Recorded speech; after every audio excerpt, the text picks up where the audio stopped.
ನಮಸ್ಕಾರ ವೀಕ್ಷಕರೇ, news prime 24x7 ಕನ್ನಡವಾಹಿನಿ ಸ್ವಾಗತ. ನಾನು ನಿಮ್ಮ ಹಲಾವಲಿ. ಬನ್ನಿ ನೋಡೋಣ ಇವತ್ತಿನ ಸುದ್ದಿ ಏನಿದೆ ಅಂತ. ಭೀಕರ ಬರದ ಮಧ್ಯೆ ನಷ್ಟದ ಕೊಂಡಿಗೆ ಸಿಲುಕಿ ಸಂಕಷ್ಟದಲ್ಲಿ ದ್ರಾಕ್ಷಿ ಬೆಳೆಗಾರರು. ಕೈಗೆ ಬಂದ ತುತ್ತು ಬಾಯಿಗೆ ಬರದಂತಾದ ಬೆಳೆ. 8 ವರ್ಷಗಳಿಂದ ದ್ರಾಕ್ಷಿ ಬೆಳೆದ್ರೂ 2 ಬಾರಿ ಮಾತ್ರ ಕೈಗೆ ಟೆಕಿದ ಫಸಲು. ಭೀಕರ ಬರಕ್ಕೆ ಅನ್ನದಾತರು ತತ್ತರಿಸಿ ಹೋಗಿದ್ದಾರೆ. ಅದರಲ್ಲೂ ದ್ರಾಕ್ಷಿ ಬೆಳೆಗಾರರ ಗೋಳಂತೂ ಹೇಳುತ್ತಿರುವುದಾಗಿದೆ.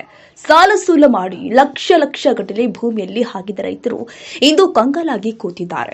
ಬೆಳಗಾವಿ ಜಿಲ್ಲೆಯ ಕಾಗವಾಡ ವ್ಯಾಪ್ತಿಯ ಗ್ರಾಮದಲ್ಲಿ ದ್ರಾಕ್ಷಿ ಬೆಳೆಗಾರರು ಕಣ್ಣೀರಲ್ಲಿ ಕೈ ತೊಳೆಯುವಂತಹ ಪರಿಸ್ಥಿತಿ ಉದ್ಭವಿಸಿದೆ. ಕಾಗವಾಡ ವ್ಯಾಪ್ತಿಯ ಸಂಬರಿಗೆ ಗ್ರಾಮದ ವಿಠಲ್ ಭಾವು ಶಿಂದೆ ಎಂಬ ರೈತ ಕಳೆದ 8 ವರ್ಷಗಳಿಂದ ಲಕ್ಷಗಟ್ಟಲೆ ಖರ್ಚು ಮಾಡಿ ದ್ರಾಕ್ಷಿ ಬೆಳೆದರೂ ಕೂಡ 2 ಬಾರಿ ಮಾತ್ರ ಫಸಲು ಕೈಗೆಟಕಿದೆ. ಅದರಲ್ಲೂ ಈ ಬಾರಿ ಬರಗಾಲದ ಛಾಯೆ ಆವರಿಸಿ ನೀರು ಇಲ್ಲದೆ ರೈತರು ಕಂಗಾಲಾಗಿದ್ದು, ದ್ರಾಕ್ಷಿ ಬೆಳೆದ ರೈತರು ಬೆಳೆ ನಾಶವಾದ ಪರಿಣಾಮ ನಷ್ಟದ ಕೊಂಡಿಗೆ ಸಿಲುಕಿ ಮತ್ತೆ ಬರ ಸಿಡಿಲು ಅಪ್ಪಳಿಸಿದಂತಾಗಿದೆ. ಇನ್ನು ಇದೇ ವೇಳೆ ಮಾತನಾಡಿದ ರೈತ ಮುಖಂಡ ಮಹದೇವ್ ಮಡಿವಾಳ್, ಮಗುವಿನಂತೆ ಜೋಪಾನ ಮಾಡಿ ರೈತರು ದ್ರಾಕ್ಷಿ ಬೆಳೆದರೂ ಕೂಡ ಅಕಾಲಿಕ ಮಳೆಗೆ ಸಂಪೂರ್ಣ ಹಾಳಾಗಿ ಇಂದು ಮಮ್ಮಲು ಮರುಗುತ್ತಿರುವ ದ್ರಾಕ್ಷಿ ಬೆಳೆಗಾರ ಸಹಾಯಕ್ಕೆ ಸರ್ಕಾರ ಮುಂದಾಗಬೇಕಾಗಿದ್ದು, ಒಂದು ವೇಳೆ ದ್ರಾಕ್ಷಿ ಬೆಳೆಗಾರ ಪರ ಸರ್ಕಾರ ವಿಳಂಬ ತೋರಿದರೆ ಮುಂಬರುವ ದಿನದಲ್ಲಿ ಉಗ್ರ ಹೋರಾಟ ಎಚ್ಚರಿಕೆ ನೀಡಿದರು. ಅನುಕೂಲ ಮಾಡುವಂಥ ವ್ಯವಸ್ಥೆಗಳನ್ನು ಮಾಡಬೇಕು.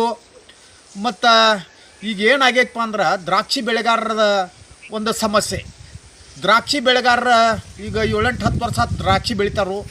ಕೆಲವೊಂದು ರೈತ ಎಲ್ಲರೇ 100 ರೈತ ಒಂದು 2-3 ರೈತರ ಸಕ್ಸಸ್ ಹಾಕಾರು. ಉಳಿದವರೆಲ್ಲ ಒಂದು ದೊಡ್ಡ ನೋವಿನೊಳಗದಾರ ರೈತರು.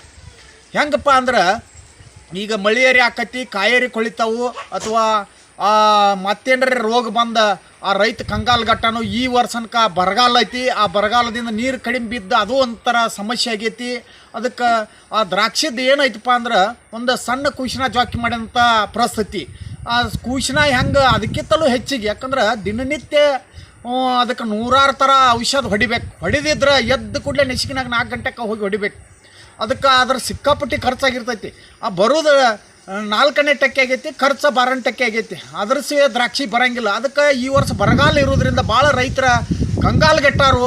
ಅದಕ್ಕೆ ಸರ್ಕಾರ ಎಚ್ಚೆತ್ತುಕೊಂಡು ದ್ರಾಕ್ಷಿ ಬೆಳೆಗಾರರ ಪರವಾಗಿ ನಿಲ್ಲಬೇಕು. ಅವ್ರಿಗೆ ಏನಾದರೂ ಅಣುತನು ಸಹಾಯ ಮಾಡಬೇಕಂತೇಳಿ ನಾವು ಕರ್ನಾಟಕ ರಾಜ್ಯ ರೈತ ಸಂಘದಿಂದ ಅಥವಾ ಇಡೀ ಅಥಣಿ ತಾಲೂಕು ಮತ್ತು ಕಾಗವಾಡ ರೈತರ ಕೂಡಿಕೊಂಡು ಇವತ್ತು ಸರ್ಕಾರಕ್ಕೆ ನಾವು ಮಾನ್ಯ ಮುಖ್ಯಮಂತ್ರಿಯವರಿಗೆ ಮತ್ತು ತೋಟಗಾರಿಕೆ ಇಲಾಖೆ ಸಚಿವರಿಗೆ ಇವತ್ತು ನಾವು ಒತ್ತಾಯ ಮಾಡ್ತೀವಿ. ಎಲ್ಲರೂ ಕೂಡಿಕೊಂಡು ಸ್ಥಳೀಯ ಅಧಿಕಾರಿಗಳು ಎಲ್ಲರೂ ಕೂಡಿ ಅಂಥ ದ್ರಾಕ್ಷಿ ಬೆಳೆಗಾರರ ಪಡಗಳು ಹಾಳಾಗಿದ್ದು ಅದರ ಸರ್ವೆ ಮಾಡಿ ಆ ಸರ್ಕಾರಕ್ಕೆ ಒಪ್ಪಿಸುವಂಥ ಕೆಲಸ ಮಾಡಬೇಕು. ತಕ್ಷಣ ಮಾಡದೇ ಇದ್ರೆ ಮುಂದಿನ ನಿರ್ಮಾಣದೊಳಗೆ ಆ ದ್ರಾಕ್ಷಿ ರೈತರ ಪರವಾಗಿ ಮತ್ತೆಲ್ಲ ಟೋಟಲಿ ರೈತರ ಪರವಾಗಿ